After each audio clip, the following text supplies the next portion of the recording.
Okay, read on. Verse 20.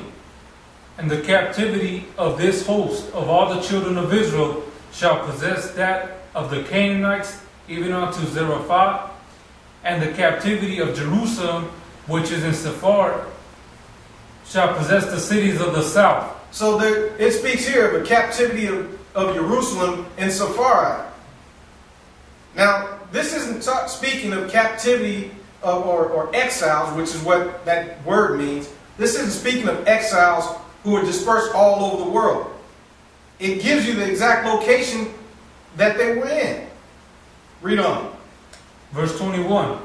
And saviors shall come up on Mount Zion to judge the Mount of Esau, and the kingdom shall be Yahweh's. Now it says saviors, plural, not one. This isn't speaking of the Messiah. Saviors. It's speaking of John Hyrcanus and the Maccabees. They are the ones who did these things and subdued these lands. We've already proved this on a previous video. Read on. That's it. Read that verse again. Verse 21. And saviors shall come up on Mount Zion to judge the Mount of Esau, and the kingdom shall be Yahweh's. And this is what you struggle with. You stated, one of the brothers stated, are we in heaven yet? First of all, we're not going to heaven. We're not going out to the heavens to possess the heavens. The kingdom will be established on this planet. The kingdom during that time was the land of Israel. That's hard for you to understand because it says, and the kingdom shall be Yahweh's. Okay?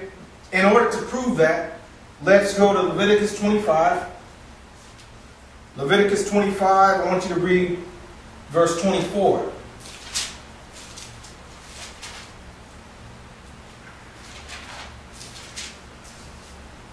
Verse 24.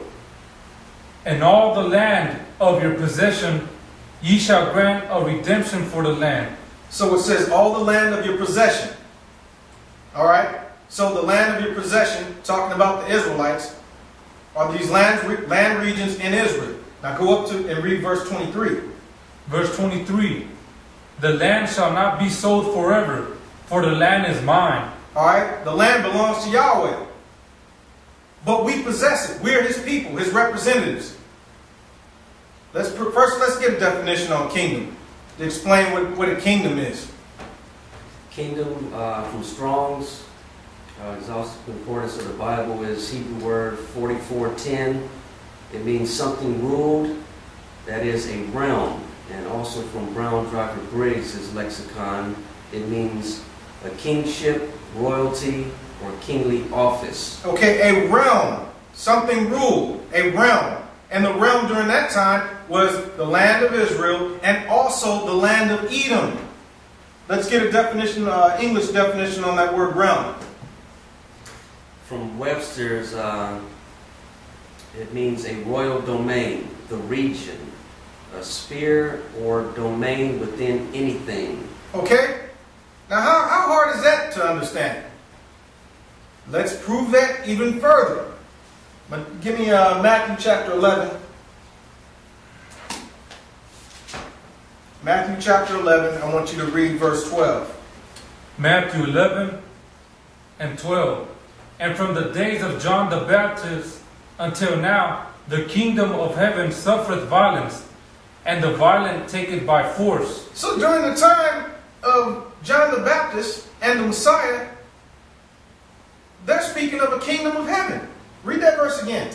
Verse 12. And from the days of John the Baptist until now, the kingdom of heaven suffereth violence, and the violent take it by force. Now you know who took the kingdom by force.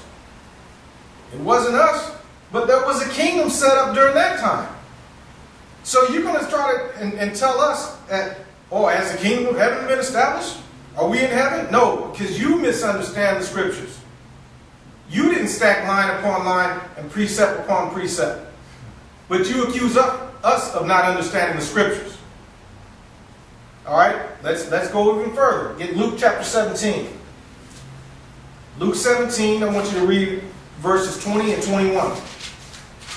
Because you brothers need to read this scripture. Obviously you haven't. You need to listen and understand. Luke 17 20 and 21. And when he was demanded of the Pharisees when the kingdom of the Most High should come, he answered them and said, the kingdom of Yahweh cometh not with observation. Did you hear that? The kingdom of Yahweh doesn't come with observation. All right? You waiting on something to fall out of the sky. No, that sounds like Walt Disney. Read on. Verse 21. Neither shall they say, lo here, or lo there. For behold, the kingdom of Yahweh is within you. There it is there. All right? We don't even have to go any further on that. So all that's been proven. You should understand the last part of the book of Obadiah now. And if you need some help with the land inheritance that's going to be given to us in the kingdom, the coming kingdom of the last days, read the book of Ezekiel. Read from chapter 43 on to 47. And then you'll see the land inheritance that's given to all the tribes. All right, and you'll find that it does not coincide with the lands that were possessed in Obadiah verses 19 through 20. All right, so that's it on that, and I hope that you brothers have been edified, and everyone else out there. All right, but you needed to be corrected. You weren't correcting us.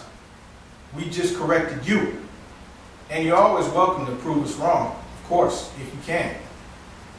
Well, with that, we'd like to say shalom. Shalom. So,